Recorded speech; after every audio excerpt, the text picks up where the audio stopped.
The live TV, सच सबसे आगे। दोस्तों, ईरान के हमले के फौरन बाद एक हमने आपको खबर दिखाई थी, यानी लाइव टीवी ने आपको बताया था कि इजराइल अभी भी खतरे के साए में जी रहा है। एक तरफ से नहीं, कई हिस्सों से उस पर ऑपरेशन होगा।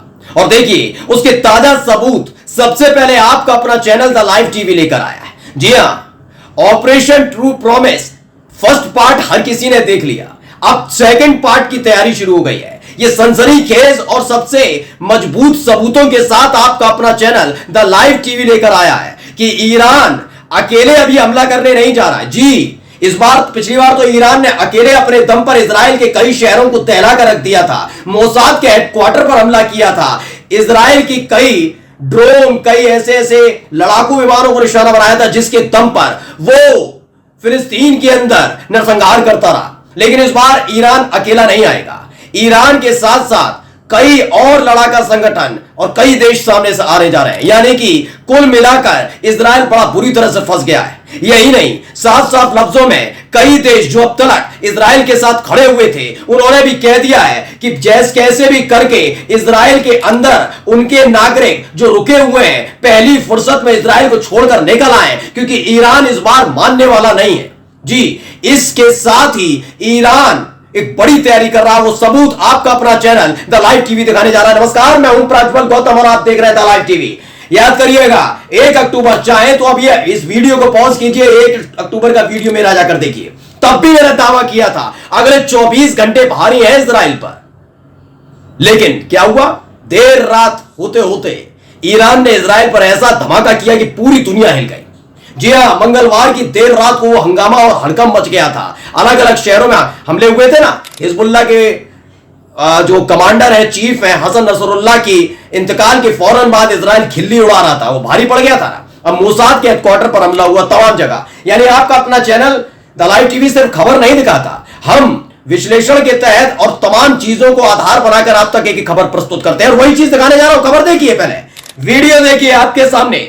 ये वीडियो आप देख रहे होंगे, चूंकि गोपनीय चीजें होती हैं, उसके आधार पर तमाम जो ईरान के सैनिक हैं, इनके चेहरे पर को ब्लर कर दिया गया है। लेकिन फिर भी देखिए, वाजिद खान ने ट्वीट किया, लिखा है कि ईरान एरोस्पेस फोर्स के इंजीनियरों द्वारा ऑपरेशन ट्रू प्रॉमिस 2 के लिए ईरान की बैलिस्टिक मिसाइलों की तैयारियां दिखाई गई हैं। यानी इस बार आसमान से सबसे जबरदस्त हमला होने जा रहा है, और ये अकेला ईरान नहीं करेगा, जैसा कि भी थोड़ी देर पहले मैंने आपको बताया। कौन कौन करने जा रहा है वो भी आपको बताने जा रहा हूं। लेकिन पहले इस वीडियो को बेहद गंभीरता के साथ देखिए, एक एक एक्टिविटीज देखिए, हर एक चीज को नापा जा रहा है, तोला जा रहा है, विश्लेषण किया है, उपकरण को देखा जा रहा है, कहीं से भी कैसे भी करके कोई उपकरण कहीं बीच में धोखा ना दे, सबको रेवेन्यू के अलग अलग तरीके से उनको जांचा परखा जा रहा है, एक एक चीज को। यानी ईरान किसी भी कीमत पर कच्ची गोलियां नहीं खेलना चाहता, ये बाजी को हाथ से छोड़ना नहीं चाहता।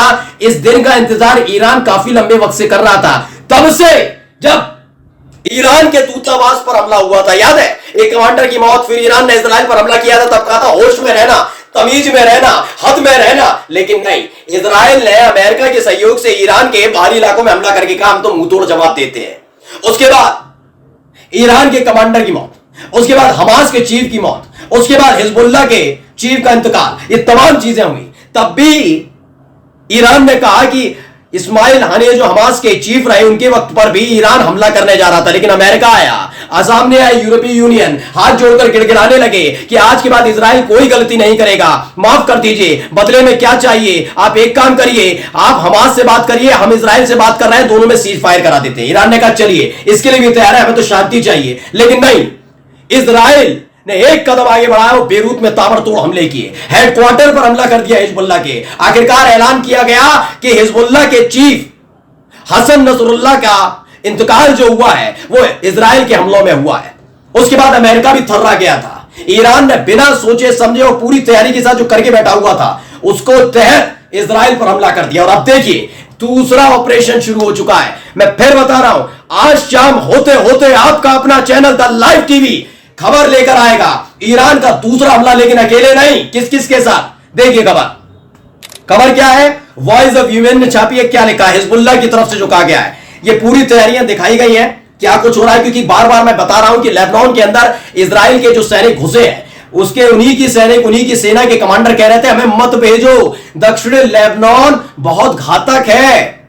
आप जो सोच रहे हो ना कि फिलिस्तीन के अंदर घुस गए, हमास की सुरंग थी, हमने वहां पर भी किस तरीके से फिलिस्तीनियों को खदेड़ दिया, ना बच्चों को छोड़ा, ना महिलाओं को छोड़ा, गर्भवती महिलाओं से बदतमीजी की, बूढ़े बुजुर्गों को नहीं छोड़ा, स्कूल नहीं छोड़ा, नहीं छोड़े अस्पताल, नहीं छोड़े जो अंतरराष्ट्रीय संगठन के लगाए गए कैंप थे, हमने देखिए क्या कुछ किया। ये हमास नहीं है, ये नहीं है फिलिस्तीन, ये लेबनान है, ये हिजबुल्ला है। दक्षिण लेबनान में हिजबुल्ला का दबदबा मान जाओ, लेकिन नहीं, अमेरिका ने पीठ पर हाथ रख दिया था। नेतन्याहू उछल रहे थे, एक दिन पहले खबर दिखाई ना, बटालियन साफ कर दी, एक कैप्टन सहित 8 सैनिक ढेर हो गए, पता ही नहीं है कहां है। हेलीकॉप्टर से उन्हें लाई जा रही उनकी लाशें वापस। अब यही स्थिति फिर से, क्या कहा है वॉइस ऑफ वीमेन की तरफ से, हिजबुल्ला की तरफ से क्या कहा गया? इस्लामिक प्रतिरोध द्वारा इजरायली दुश्मन सेना के खिलाफ खैबर श्रृंखला के ऑपरेशन के हिस्से के रूप में तेल अवीव के उत्तर में गिललोट बेस और मोसाद मुख्यालय को निशाना बनाने की दृश्य हमने आपको सबसे पहले दिखाया था ना, CNN की वो खबर जिसको दबाने की कोशिश हो रही थी कि मोसाद के मुख्यालय पर ईरान ने ताबड़तोड़ मिसाइल दागी। उसके बाद खबर नहीं आ रही है मोसाद कहां है, कैसा है, उसके एजेंट कहां है, कहां भाग गए उसके अधिकारी, कोई पता नहीं। मोसाद के हेडक्वार्टर के हालात क्या है कोई दिखाया नहीं जा रहा है। डरे हुए हैं नेतन्याहू कि क्या किया जाएगा। अब एक बार फिर से हमला, यानी ईरान ने जो हमला किया उसकी अगली श्रृंखला यह भी होने जा रही है कि फिर से मोसाद के हेडक्वार्टर पर हमला होगा। अगर बची कुची दीवारें रह गई हो, कुछ रह गया तो उसको भी निस्तेनाबूद कर देंगे। यह हमला होने जा रहा है, यानी हिजबुल्ला भी ईरान के साथ अटैक करने जा रहा है। तीसरे देखिए, ये जो वीडियो मैं आपको दिखा रहा हूं ये कहीं और की नहीं है बल्कि फिलिस्तीन की तस्वीरें हैं। इसमें क्या है, द मुस्लिम ने ट्वीट किया, इजराइल हुआ ग्राउंड ऑपरेशन में फेल, हमास ने खान यूनिस में इजरायली टैंकों के माचिस की डिब्बी की तरह उनके परखच्चे उड़ा दिए। जो उनके टैंक थे देखिए किस तरह से बर्बाद कर दिया गया। एक दिन पहले भी मैंने आपको दिखाया था, आपके अपने चैनल द लाइव टीवी की खबर पर मोहर लग गई, उड़ गए परखच्चे, उड़ गए, बड़ा चीख रहे थे। पिछले 1-1.5 हफ्ते से उनकी कहानियां सुनिएगा, क्या कर दिया इसराइल ने भाई। ईरान के कमांडर की मौत, फिर उसके बाद हमास के चीफ की मौत, फिर देखिए हिजबुल्ला जिससे अमेरिका थरथर कांपता है, हिजबुल्ला के चीफ की मौत हो गई, इंतकाल हो गया उनका, हसन नसरुल्लाह का। ये क्या कर रहा है इजराइल तो सब कुछ खत्म कर दे, सारे लड़ाका संगठन खत्म कर देगा, लेकिन क्या हुआ? भुगतना पड़ रहा है ना, एक जगह से खदेड़ा जा रहा है। अब आखिरी खबर दिखाने जा रहा हूं, ये बहुत महत्वपूर्ण खबर है, खासकर उनके लिए जो इजराइल के पीछे अमेरिका के खड़े होने की वजह से इजराइल को बताते हैं कि वो विजय रहेगा या जीत जाएगा। देख लीजिए क्या हालत है अमेरिका की।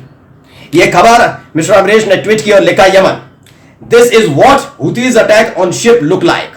बताया गया कि हुती लड़ाकों की तरफ से यह बड़ा हमला किया गया है। एक शिप पर क्या है, videos of the attack by the Houthis on the tanker American Cordelia Moon with a boat drone से हुती लड़ाकों ने अमेरिका के एक टैंकर वाले, मतलब जो पूरा का पूरा जहाज था, बताया जा रहा है कि ऑयल लेकर जा रहा था, उसको बनाया, कॉर्डेलिया मून नाम से है, उसे जल समाधि दिला दी, पूरी तरह से धू करके जल उठा, खत्म हो गया। ये वीडियो सामने निकलकर आई है, यानी हर तरफ से घिरा हुआ है इजराइल। अमेरिका ने जिस देश पर हाथ रखा है ना दोस्तों, आगे बढ़ाने के लिए सिर्फ उसे अपने हथियार बेचने हैं, और हथियार के नाम पर वो कबाड़ बेचता है।